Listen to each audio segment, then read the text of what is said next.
verset 8. Oui, quelqu'un peut me faire la lecture rapidement. Je vais essayer de faire ça en 15 minutes. Vas-y, Cathy. Cathy, vas-y. Matthieu 8. Mets-toi debout, comme un soldat de Jésus. Matthieu 8, verset 2. Et voici, un lépreux s'étant approché se prosterna devant lui et dit, Seigneur, si tu le veux, tu peux me rendre pur. Jésus. Alors, oui, verset 3 maintenant. Jésus étendit la main, le toucha et dit, je le veux, sois pur. Aussitôt, il fut purifié de sa lèvre. Amen. Merci. Quelqu'un peut prendre Marc, chapitre 1, verset 41. Marc 1, 41. Je vais lire pour aller vite. Jésus, ému de compassion, étendit la main, le toucha et dit, je le veux, sois pur. Amen. Donc, ces deux versets, je vais vous les laisser comme sujet de prière. Je voudrais vous dire que Jésus veut votre guérison. Jésus veut votre prospérité. Jésus veut votre délivrance. Il dit, si tu le veux, rends-moi pur. Je dis, non, je le veux. Amen. Amen. Donc, quand tu vas demander, ne pas demander comme étant un mendiant, comme si tu vas supplier. Non, Dieu veut ta bonne santé. Alléluia. Amen. Donc, comment devenir un chrétien fort? Et je vais commencer cet enseignement par une illustration. Voilà, une illustration. Voilà, parce que moi j'aime beaucoup les illustrations pour montrer les enseignements. Voilà, Jérémie tient ce bois. Ce bois-là, c'est notre masse chrétienne. Amen. C'est notre vie chrétienne, c'est notre vie spirituelle. Ce qui va permettre à Jérémie de rester, de maintenir ce bois sans le mettre au sol. Et le sol, c'est la mort. Le sol, c'est la perdition. Le sol, c'est le manque, c'est Satan qui va donner le coup et ta vie chrétienne est finie.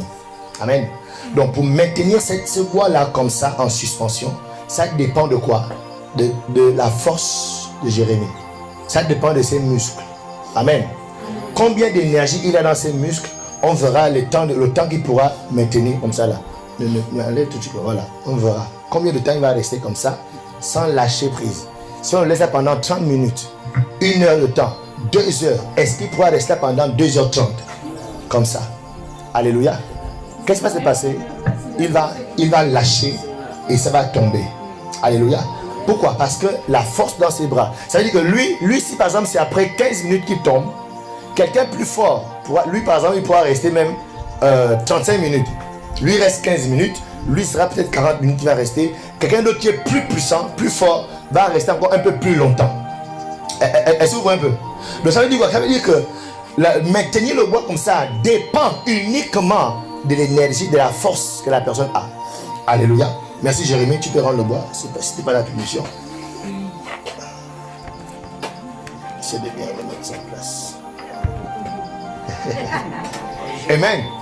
Donc ici, en tant que chrétien, dans Éphésiens chapitre 6, verset 10, la Bible dit ceci: au reste, fortifiez-vous dans le Seigneur et par sa force toute puissante.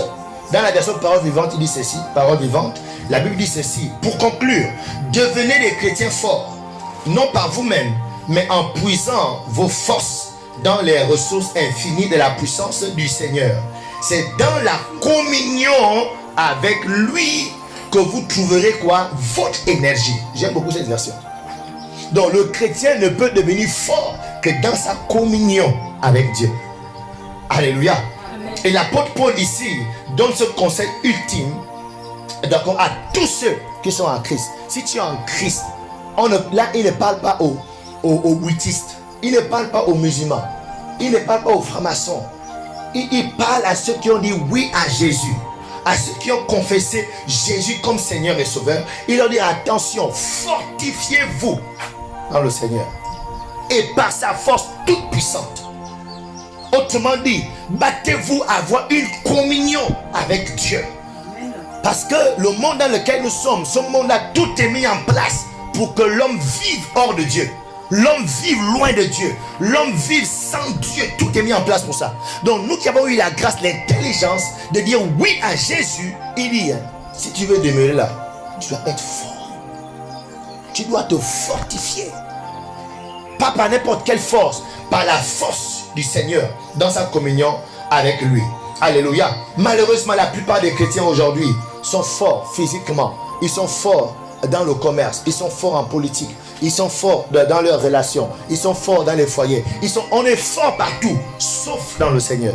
Amen. C'est pourquoi les chrétiens, avoir une vie de méditation de la parole de Dieu, ça ne leur dit rien. Le plus important, on arrive à l'église, le pasteur a prêché. Et là, tu as mis ta jolie robe, et puis tu as mis ton parfum, tu mets avec tes talons. Alléluia. Amen. Et puis tu tombes, tu vas pas, on te secoue un peu, boum, tu tombes. Ah, c'était puissant aujourd'hui. Et toi, ta vie chrétienne, c'est ça, quoi. tu vois un peu, non? Ça dit quand? Ça dit, c'est ça. Et là, les chrétiens sont faibles. Ce qui fait que dans le monde, quand il y a la pression, ils deviennent païens. Quand la tentation est forte, ils tombent. C'est pourquoi l'église est faible aujourd'hui. L'église n'a pas d'impact qu'elle a connu dans le passé. Pourquoi? L'église, ce ne sont plus les disciples qui se rassemblent dans les assemblées. Ce sont maintenant les gens qui cherchent une bonne parole, une prophétie, une guérison, une imposition de main, qui cherchent quelque chose. Oh non, Makataya. Il y a même des gens, ça dit, oh non. Si j'étais chez Chabona, j'allais bien parler. J'ai du mal à parler. En fait, Dieu me donne beaucoup d'adultes. Au Chabona, il y a beaucoup de jeunes dont on parle cru, terre à terre. C'est-à-dire, il y a même des chrétiens, papa, il y a même des chrétiens. Il invite le pasteur à prier pour lui parce qu'il est malade, tu vois. Le matin, le pauvre pasteur a transpiré. Quand il vient de prier, non. Et quand le pasteur part, il appelle le marabout. Oui, c'est bon, je vais bien passer. Hein? En fait, mon peuple périt faute de connaissance. En fait, les gens sont juste ignorants, quoi, tu vois, non? Les gens sont juste dans le noir, ils ne connaissent rien, ils ne comprennent rien. Je veux juste manger, c'est tout. Peu importe comment je mange, je veux juste manger. Alléluia. Yes. Et moi, Dieu m'a envoyé pour vous éclairer. Écoutez, le christianisme, c'est une vraie vie. Amen. Le christianisme, c'est une relation réelle avec Dieu, une communion réelle avec Dieu. Réelle. Jésus-Christ n'a pas dit allez faire de toutes les nations les croyants. Allez faire de toutes les nations les gens qui viennent à l'église. Non, il n'a même pas dit allez faire de toutes les nations les enfants spirituels. Parce qu'aujourd'hui, on parle de beaucoup d'enfants spirituels. Oh mon daddy, mon papi, ma mamie, oh papa. Moi je n'aime pas trop qu'on m'appelle papa. Oh papa et tout. Surtout quand tu ne connais même pas. Ah bonjour papa. Moi je n'aime pas trop comme ça. Parce que Jésus n'a pas dit allez et faire de toutes les nations les enfants. Ou bien les fils spirituels. Ou les filles spirituelles. Il a dit quoi? Allez, faites de toutes les nations les disciples. Jésus n'était pas le père spirituel de Paul ou bien de Pierre. Il était son maître. Alléluia. Yes, parce que ça dit, cette relation, en fait, l'église, c'est un lieu d'apprentissage. C'est pourquoi il prend la posture de maître et disciple. Ça doit être un lieu où on vient apprendre. Apprendre à prier, apprendre à jeûner, apprendre à chasser les démons, apprendre à lire la Bible, apprendre à suivre Dieu, apprendre à craindre Dieu. Amen. Amen. Yeah. Aujourd'hui, les relations de père spirituel, le plus important que mon père a bien prêché, et puis je lui fais l'offrande et ça s'arrête là. Non, l'église, c'est le chrétien et Jésus. C'est pas le chrétien et le pasteur. Amen.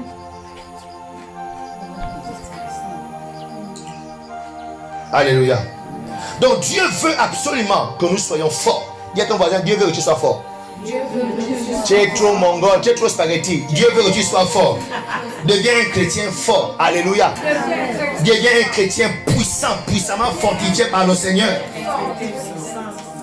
Alléluia. Amen. Vous savez, devenir chrétien, c'est facile. Comme tout à l'heure, mon bien-aimé a donné sa vie au Seigneur. Amen. Amen. Pouf, tu as reçu le Seigneur. Et en fait, tu sens quelque chose que tu ne peux expliquer. Là, tu es devenu chrétien. Ça, c'est facile. C'est un don. Tu ne fais aucun effort. Mais rester chrétien, ça là, c'est maintenant toi-même qui te bats pour le rester. Ah. C'est pourquoi beaucoup de personnes naissent, ils meurent. C'est-à-dire, il est né aujourd'hui, non, il meurt aussi aujourd'hui. Il est né aujourd'hui. Il y a des gens qui naissent peut-être 10 fois en Christ. Parce que ce sont les morts nés, tu vois, non. Il naît et puis meurt. Il naît et puis meurt. Pourquoi? Parce que les gens ne font, ils ne savent pas, c'est pas leur faute souvent. souvent c'est nous à l'église, parce qu'on prêche aux gens que non, viens à l'église, Dieu va te faire ceci, Dieu va te guérir, Dieu va te donner un mariage, Dieu va te donner... Oui, Dieu donne les mariages, mais l'église ce n'est pas d'abord pour donner les mariages. L'église d'abord c'est pour que les gens deviennent des disciples de Jésus. Donc la première chose qu'on doit d'abord montrer aux chrétiens, c'est maintenant que tu es chrétien, qu'est-ce que ta vie chrétienne veut dire? Ça veut dire que tu dois avoir une vie de prière. Ça veut dire que tu dois avoir une vie de lecture de la Bible. Tu dois lire la Bible. Tu dois lire la Bible. Et on doit t'apprendre comment lire la Bible. Tu dois avoir une vie de jeûne et prière. Amen. Alléluia. Amen. Mais ce sont les enseignements, quand tu fais ça, ton église ne grandit pas vite. Hein. Bon, toi, j'ai fait le constat. C'est pourquoi notre église ne grandit pas vite. Parce que, en fait, j'ai du mal à prêcher autre chose que ça. C'est pourquoi j'ai dit au Seigneur, peut-être souvent les gens sont très fauchés, ils se sont obligés de... Hein, oh, je te vois, Dieu va... Je peux le faire sous l'espoir. Le Seigneur bénit, amen. Dieu donne les mariages, amen. Dieu donne les voitures, amen. Dieu guérit aussi, amen. Amen. Mais ça là, il dit quoi? Cherche d'abord le royaume de Dieu et sa justice, et le reste des choses là, ça te sera donné par-dessus tout. Il ne vous inquiétez pas du manger et du boire, car ce sont les païens qui s'inquiètent de ces choses. Amen. Donc devenir un chrétien est donc une chose, ou bien rester chrétien est donc un travail dans lequel chacun doit s'engager de façon intentionnelle, pas de façon hasardeuse. Quand toi tu es là et puis tu penses que l'année prochaine tu sauras lire la Bible. Oh. Tu es là et puis tu penses que l'année prochaine tu pourras parler en langue. Oh. Tu es là, tu penses que penses que l'année prochaine tu pourras arrêter avec tu pourras arrêter le sortir vampire. Oh. Mais pour arrêter le sortir vampire, c'est un travail. Tu dois t'engager dans ce travail. Je dois arrêter cette vie de sortir la nuit. Remarque bien que quand tu sors même la nuit là, et puis tu es toujours pauvre. Les gens qui sont beaucoup en vampire sont en général pauvres. Oui. En général, les gens qui sont en vampire sont en général les gens qui sont très pauvres. Oui. Parce qu'en fait, quand ils sont en vampire, ça te donne une illusion que non, tu es puissant. Mais tu es puissant là-bas, mais ici sur la terre, tu es un peu non. Donc quitte là-bas, dis à ton voisin, quitte là-bas.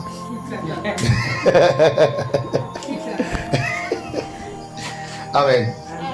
Pour être fort dans un domaine, vous devez vous remplir des choses qui concernent ce domaine. Si tu veux être un avocat fort, hein, tu dois être rempli des articles, des choses qui parlent de la loi. Alléluia. C'est ça, non? Yeah. Si tu veux être un commerçant fort et que tu maîtrises, hein, tu as des clients, tu dois maîtriser les choses en rapport avec le commerce. Est-ce que vous comprenez? Yeah. Si tu veux aussi être une grande séductrice des hommes, tu dois aussi maîtriser comment on séduit les hommes. Tu dois savoir qu'on est de rouge à lèvres rouge, le vert, tu vois un peu non. Il faut percer les oreilles, il faut percer la tête, tu vois un peu non, il faut percer la langue. Quand tu fais tout ça là, les hommes, tu es fort dans le domaine là.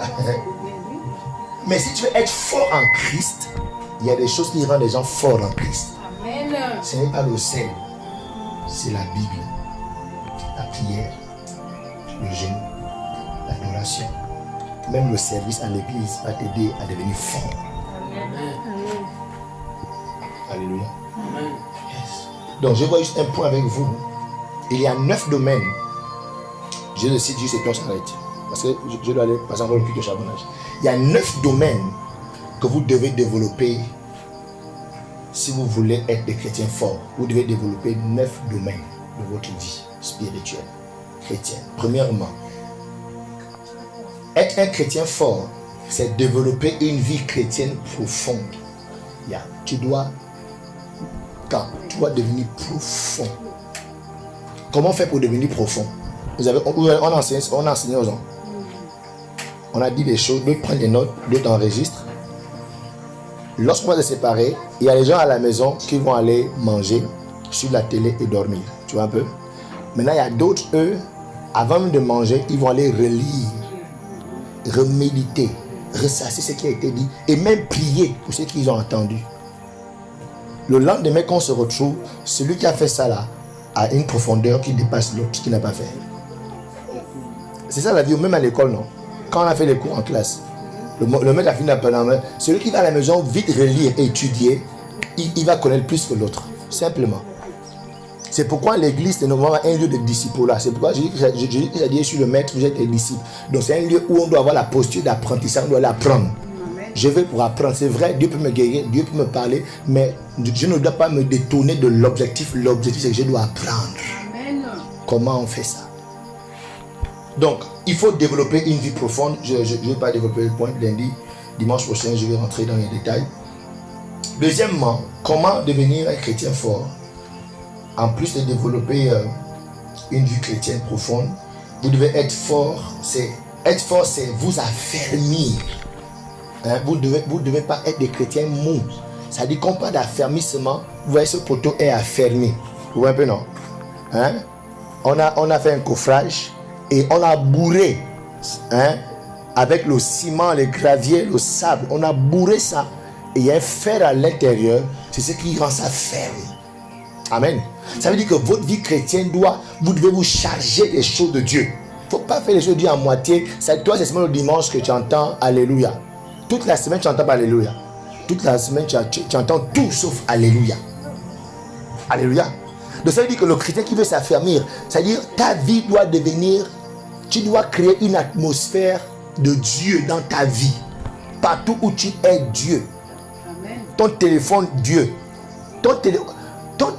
Comment ton téléphone, tu rencontres Domboula dans ton téléphone? Domboula, yeah, mais ça dit, c'est comme, ça dit quand tu fais ça, c'est que dans ta vie chrétienne, c'est comme tu fais ça, et puis tu crées comme un vide à l'intérieur. Demain, ce vide sera la cause de la fissure. Parce qu'il y a un vide, c'est pas bourré. Donc tu dois saturer ta vie. Là où tu dors, c'est Dieu. Dans ton téléphone, il n'y a que Dieu. Amen. Il y a les gens avec qui tu parles, il n'y a que Dieu. Ça dit, donc quand tu parles avec les gens, il n'y a que Dieu. Toi, tu ne peux plus congosser. Oh, tu as vu, non, elle est venue encore ce dimanche. Je te dis, laisse-la vraiment. Je te dis, quand tu fais ça, tu crées un vide en toi, directement, automatiquement. Le Congo, ça te crée un vide. Le chrétien qui veut être ferme, même tes paroles, tu fais attention à ce que tu dis. Tu ne parles plus n'importe comment avec les gens, n'importe comment. Quand tu parles, c'est pour bénir, c'est pour édifier. Tu ne parles plus pour accuser les gens, tu ne parles plus pour faire le Congo ça, tu ne parles plus pour faire la médisance, tu ne parles plus. On a vu ça ici, non? Eh bien, c'est vous qu'on a vu, on est enseigné de ces choses. Non, celui-là, hein?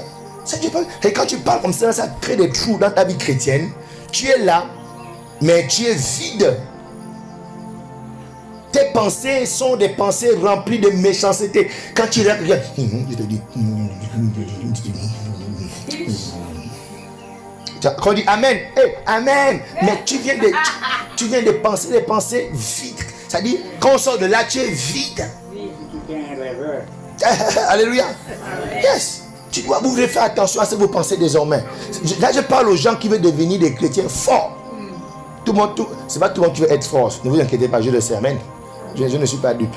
Mais peut-être il y a une ou deux personnes. Je parle juste pour une ou deux personnes. Je crois que c'est toi la personne là. Je disais c'est toi la personne là. En général, voilà, il n'y a que toi qui as dit Amen. Ok. Alléluia. Donc, deuxièmement, être fort, c'est s'affermir. Il faut qu'un dimanche on mange ici. Hein? Bon, Audrey. Après un culte, un dimanche, on doit manger quand même un jour ici. Parce que bizarrement, j'ai faim là. Voilà que je prêche. Bon, je le fais juste pour rigoler, amen. Mais pour de vrai, j'ai faim, amen.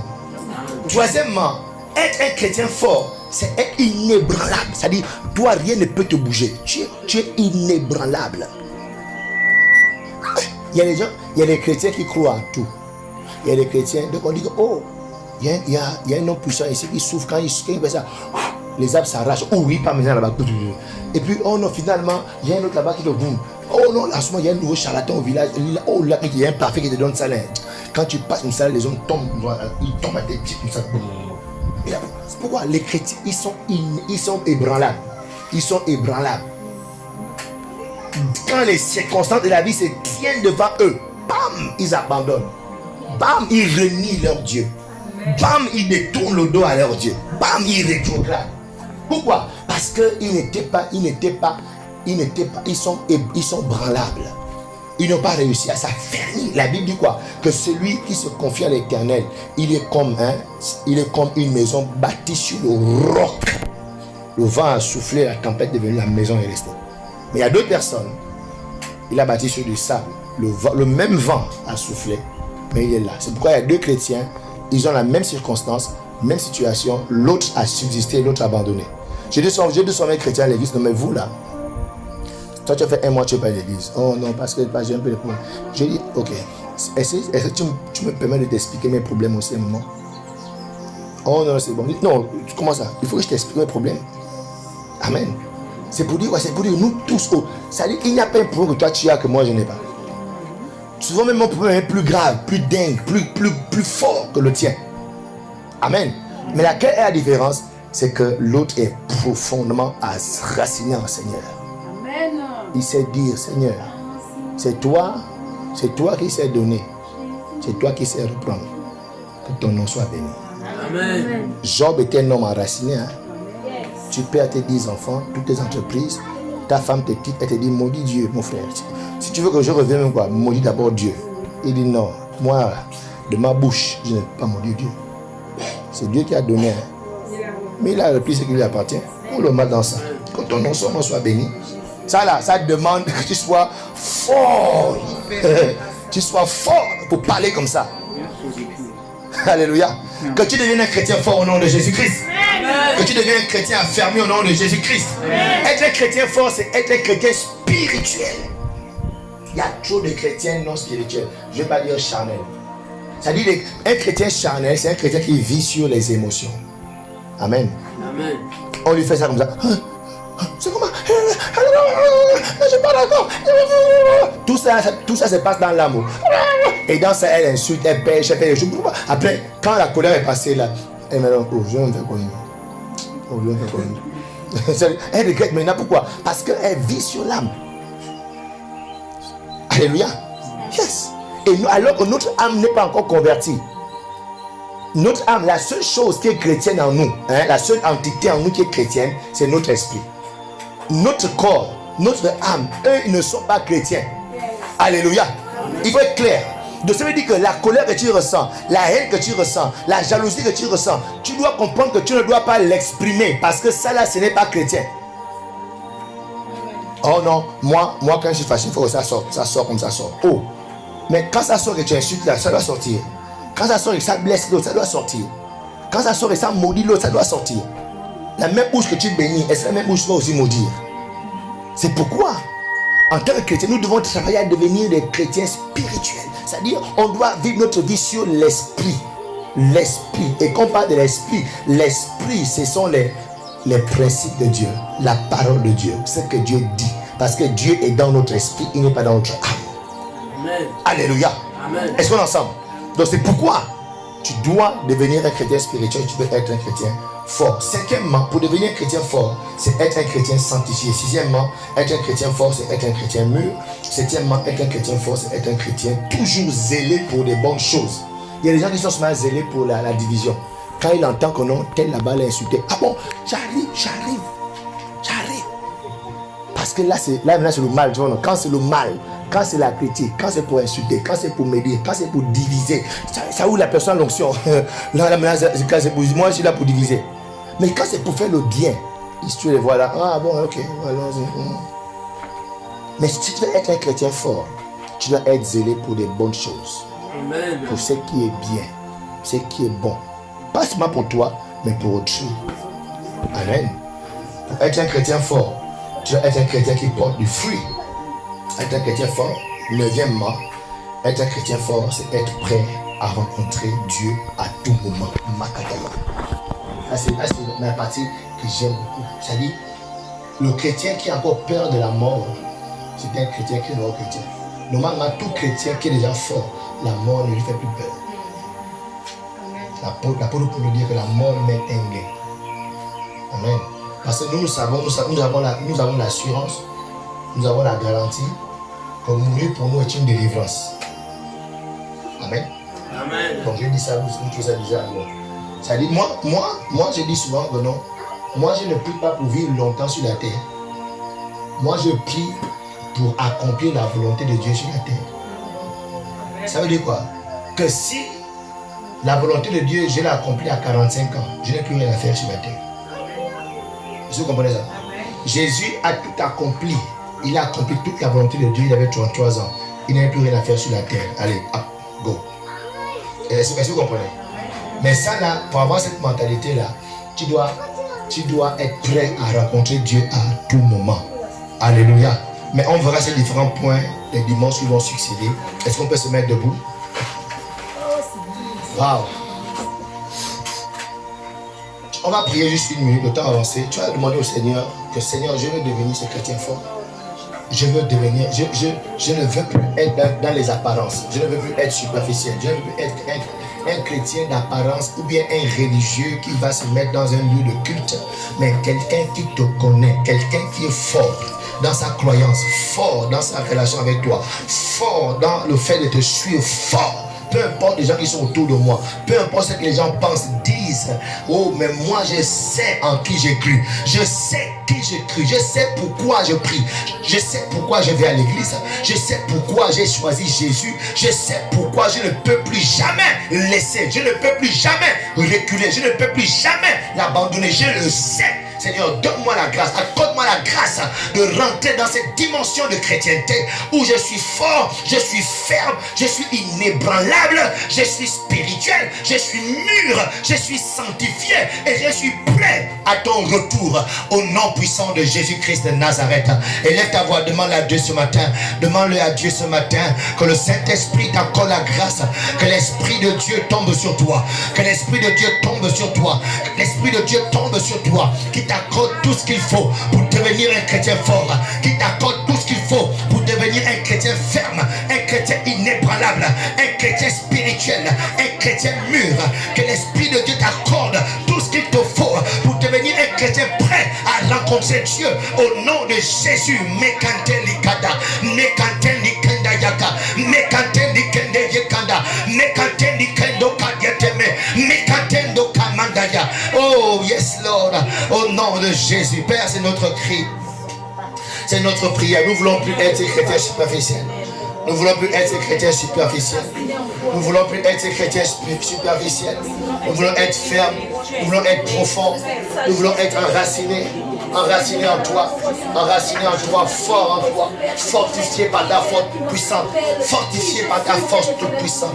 Au nom puissant de Jésus. Alléluia. Lève ta main.